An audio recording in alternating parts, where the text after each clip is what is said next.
Hey guys, welcome to another episode of Poor Man Mods. Today we're finally going to be tearing into this turbo that I blew in my Supra.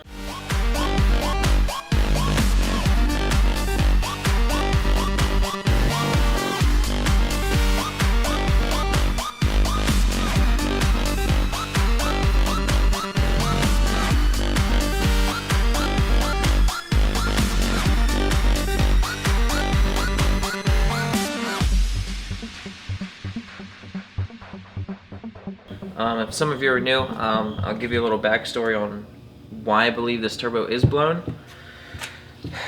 So I had this turbo in my 1JZ Supra, and this is a Turbonetics T3T4. It's like a 43 AR or something. It's a really small turbo. It's really tiny. And I think I blew it because I was just pushing it too hard. I looked into it. And this turbo is only rated for 350 horsepower, and I'm pretty sure I was making more than that in the Supra. I had it at 20 pounds of boost, which is the most I could get out of it, with meth and stage 2 cams. So I'm pretty sure I was above 350 horsepower. And funny story, well, now that I look back on it, it's kind of funny. So when I first put this on the car, I was making like 6 pounds of boost, 2 less than stock, and I was driving it like that for a little bit, and then one day I increased it, you know, like 12, 16, 18, kept going up, and then I finally got it to 20, and couldn't get it any higher than that.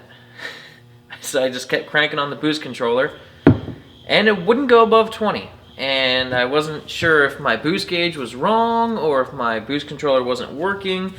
I didn't even think that I was maxing out the turbo. So I just kept cranking on the boost controller. To try to get it above 20. Wouldn't go above 20. So this thing was basically just stuck right at 20 pounds. And then one day it let loose.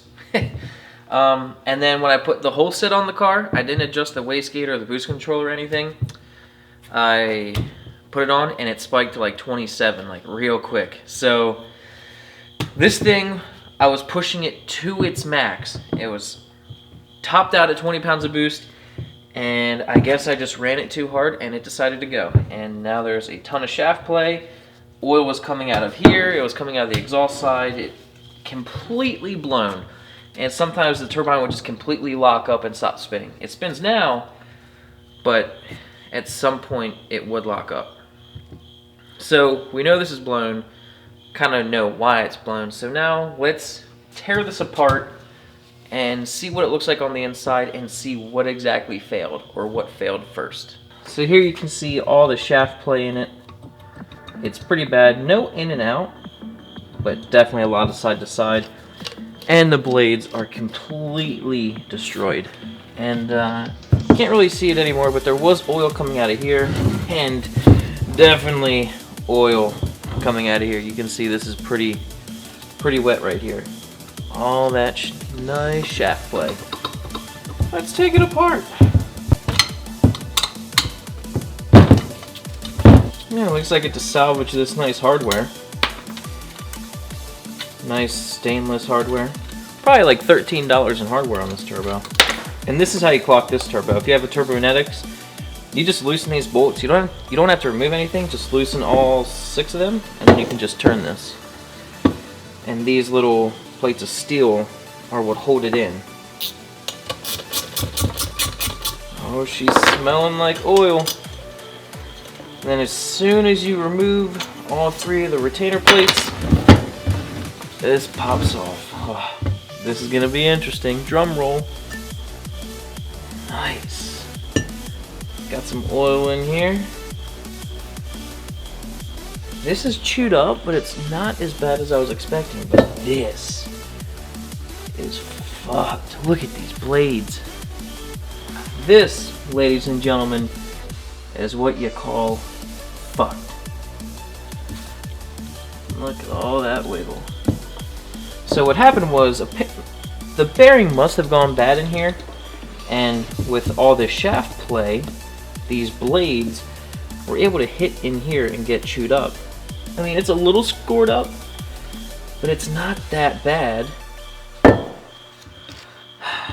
But this movement is what caused these blades to go bye-bye. Now we can take it off and get to the insides. We're going to take these 6 bolts off now to remove the exhaust housing. Who needs a hammer? And just in case you're wondering why these are so easy and why they're not so seized on here, it's all stainless steel hardware, and when I put this all together, I used anti-seize. I was thinking ahead. I knew this was going to blow. That's why I did that. I knew it was going to blow.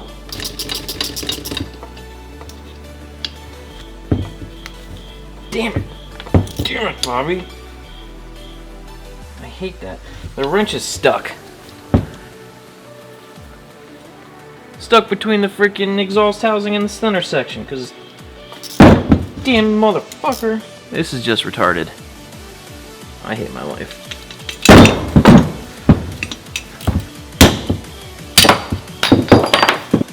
When you get these bolts out and they're loose by hand, take them out by hand. Don't use the wrench the whole way. You'll get your wrench stuck like me. There's one last bolt in here, but we're not able to get it out because there's not enough clearance. But since both of these rings came off, it can all just separate now. But you will need a hammer for this. And since it's already fucked, I'm not too worried about breaking anything.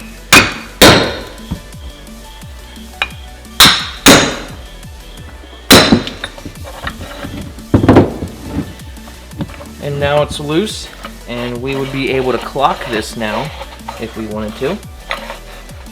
So now we can turn it and fully remove the final bolt.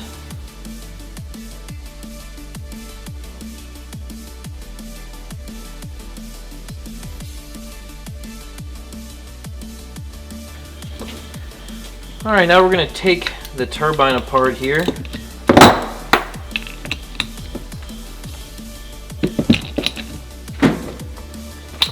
There we go.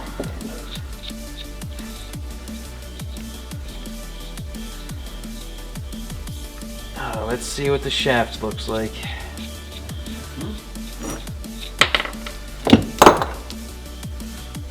There's the wheel.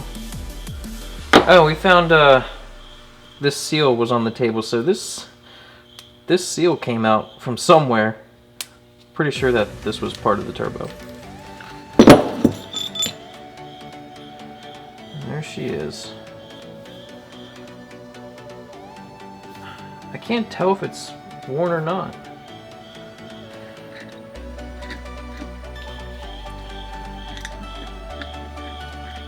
Alright, I got one of the rings out. And this piston ring here is exactly what I saw laying on the table when I took the compressor off. So I think what happened with this turbo, this somehow came off the bearing and let the bearing move around, and that's what destroyed it. Anyone know what will cause that to happen? This freaking retainer coming off? Because I did not remove this, and this was laying on the table as soon as I took this off. That's weird. Let's see if we can get this bearing out now.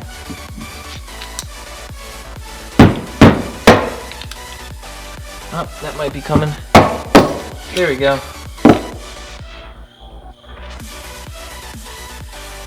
Seems okay. So I put the shaft back in this just for shits and giggles, and you can see how this moves? So clearly our problem is, look at that, look at all that movement. That's an issue. That is a problem.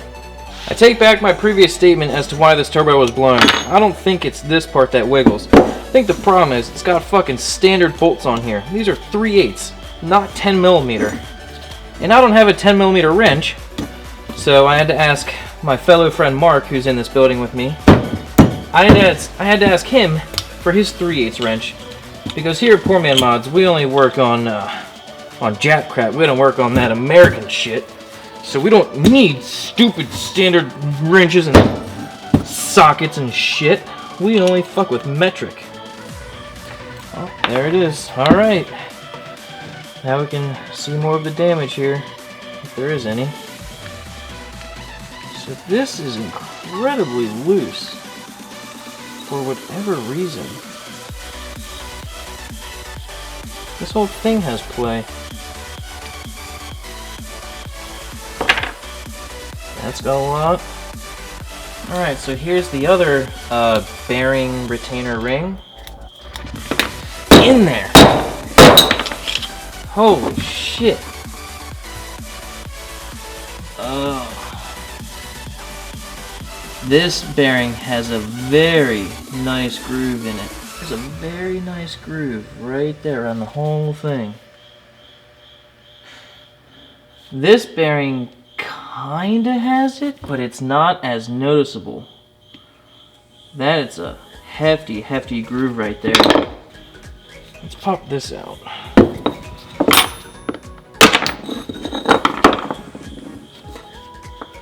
Oh. Oh. Oh. Look at that. That is not good at all. All this shit right here. Metal shavings. That, ladies and gentlemen, is not good. Alright, here's the fourth retainer. So there are 4 total. These 2 are the same color. So you saw me remove these 2. These are the outer ones. So I just removed this one. This is the inner ring on one of the bearings, and it came outside of the turbo. How the fuck does that happen? We found out what's wrong with it, but I don't know what caused it. Looking at the end of the shaft right here, that looks like an issue to me too.